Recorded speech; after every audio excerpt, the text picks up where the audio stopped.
Media Award and welcome to my Friday the 13th collection reviews. That's right, I'm going to review all the Friday the 13th movies. I've only seen one or two of them and I recently really wanted to watch them because I've never seen them before. They've become a cult classic in the horror genre. You know, I've watched all the Nightmare on Elm Street movies, I've watched all the Saw movies, a lot of the big franchises that I've watched, but Friday the 13th is something I've never really invested in, never something that I've really sat down and watched. So I'm going to start to watch all the movies and give you some funny reviews and just to share my thoughts and opinions on them. So let's talk about the original and the classic Friday the 13th. Why did you break up the sun?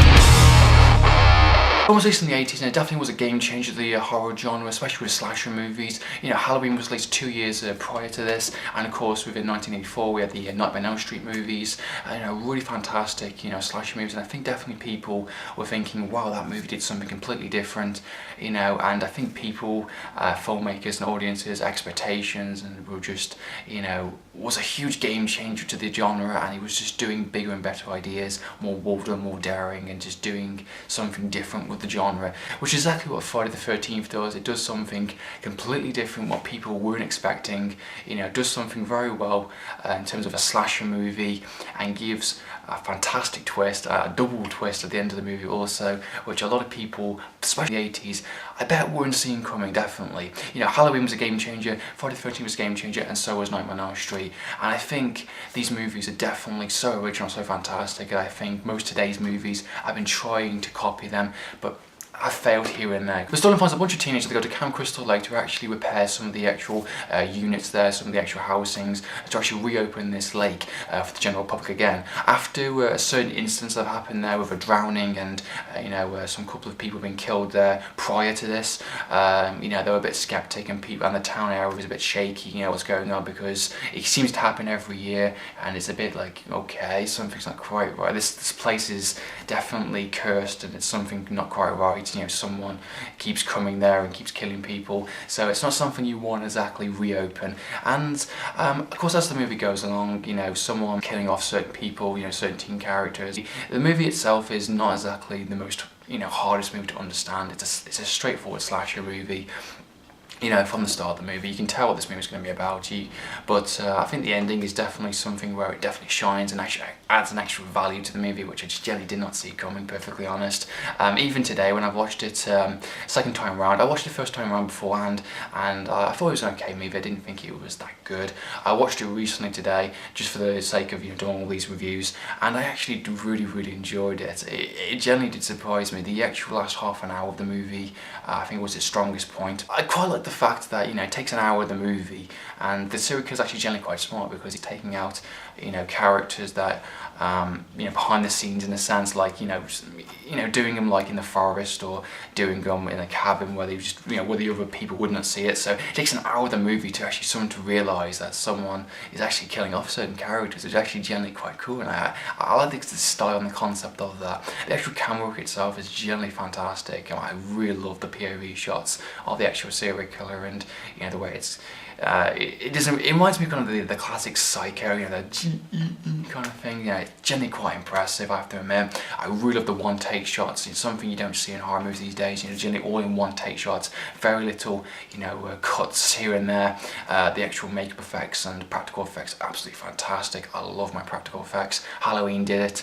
Nightmare on Elm Street did it, and so did The Thing, and this movie does it as well, and it does it very well. Not enough people use practical effects these days, and it's a real shame. Some of the kill counts are generally quite interesting and well done, I think, perfectly honest. Some I've seen before, but perfectly honest, considering some of the deaths are quite brutal, I think they did a really good job, and then generally it looked convincing, it looked quite well done, so fair play to the actual horror guys. The rest of the movie is okay, it's nothing really amazing or special, you know. It's perfectly honest, I didn't really like some of the characters, in fairness, you know. It's not because they were like, you know, douchebag characters or they're just, you know, those sluts or whatever. It's just generally because I felt the story was very simple up until the last half an hour.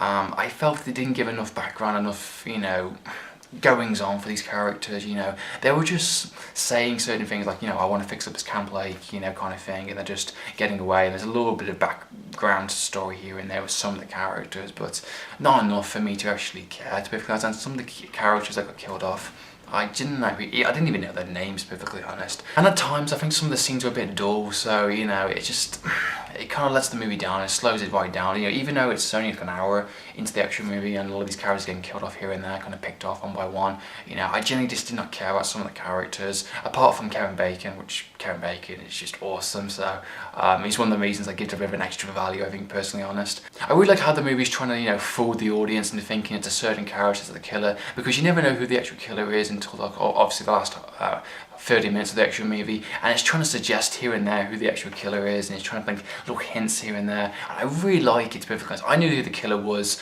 obviously, from watching the first time around, but actually seeing what they did with the links and just little real brief references in here and establishing, you know, what's already previously happened, I thought it was generally quite clever, and it actually really fools the audience. I bet an actual person that watched it for the first time back in the 80s would not have seen the actual killer coming from miles away, would not have seen the actual motivation, the reasonings for it coming a mile away. So generally quite clever and generally quite original, so fair play. Okay, so this is the spoiler section of the actual review. It says spoiler on the actual video. I want to talk about the actual ending of the movie, so if you have not seen Friday the 13th, the original, please mute this section right now until the actual spoiler thing is actually gone.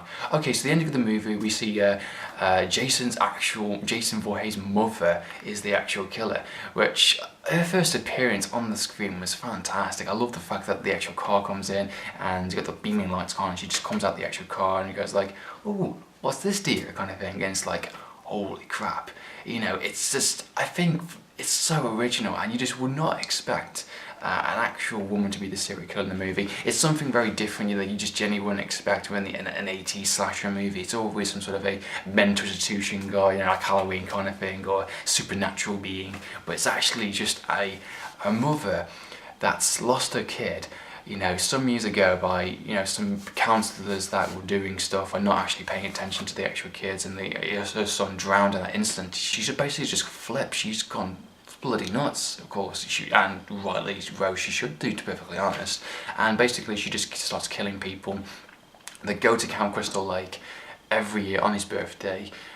I have respect in a sense. It's just like, you know, blood for blood, and I really like the motivation, I really like the reasoning, I really like her character also. I really like the fact that she's just all nice and playful and just nice when she first introduced her character, and then later on she gets a bit nuts and a bit like, you know, you get these weird flashbacks and just the way she's kind of like describing, like, you know, no one was watching Jason, no one was doing this kind of thing. I really like that. It's actually a really smart serial killer. I really like the actual villainous of her character, and the motivation's fantastic. I really enjoyed the movie. Also, the idea that Jason is actually alive. You know, he never actually did drown. He's in the lake somewhere, and he actually. You know, it kind of leaves it at a cliffhanger ending, the idea that, you know, he's actually still alive, he's actually still in the lake somewhere. You know, back then I think it was very different because they didn't rely on kind of like, you know, secret endings. Today, you know, most horror movies, they always try and do like a twist ending, or it adds on to like maybe a sequel if they wanted to do another one maybe. But back then it was something a little different, and they did it but basically just shock value, just to add a bit something that you genuinely weren't expecting. Love the scene where she's on the boat and you get a really happy music going, a fantastic establishing shot, and all of a sudden Jason just comes out and just like drags her in the underwater. Fantastic. So overall, I think Friday the 13th, the original, holds up really well as a slasher movie. I think some of the actual techniques, some of the scares have actually been done better, personally, in some other movies. I wasn't really scared by this movie. I wasn't really grossed out. I was more intrigued just to see, because it was an original classic, you know, slasher movie. It was done way before a lot of these other ones that I watched, and I wanted to see it just to, you know, a brand new perspective, a new look upon it, and I actually turned to really enjoyed it. So I definitely recommend it if you have not seen the movie. It holds up really well. This is my review on Friday the 13th, the original. I hope you enjoyed watching this review. Have you seen Friday the 13th? What did you think of the movie? Comment down below with any opinions. And we don't actually do. It's like